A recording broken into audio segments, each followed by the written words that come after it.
از آموختن ننگ مدار. تا توانی از نیکی کردن میاسا و خود را به نیکی و نیکوکاری به مردم نمای و چون نمودی به خلاف نموده مباش. به زبان دیگر مگو و به دل دیگر مدار، تا گندم نمای جو فروش نباشی. و اندر همه کاری داد از خویشتن بده، که هر که داد از خویشتن بدهد از داور مستغنی باشد. و اگر غم و شادیت بود، به آن کس گوی که او تیمار غم و شادی تو دارد و اثر غم و شادی پیش مردمان بر خود پیدا مکن. و به هر نیک و بد زود شادان و زود اندوهگین مشو، که این فعل کودکان باشد.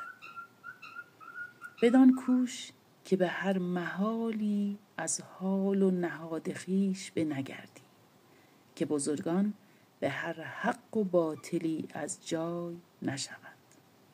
و هر شادی که بازگشت آن به غم است، آن را شادی مشمر.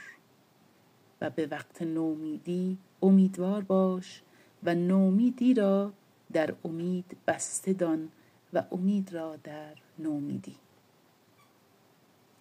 رنج هیچ کس ضایع مکن و همه کس را به سزا حق شناس باش.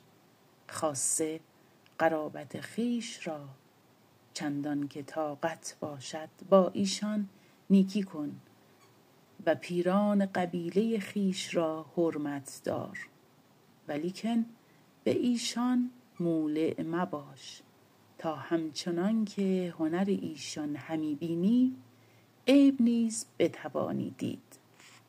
و اگر از بیگانه ناایمن شوی، زود به مقدار ناایمنی خویش را از وی ایمن گردان و از آموختن ننگ مدار، تا از ننگ رسته باشی.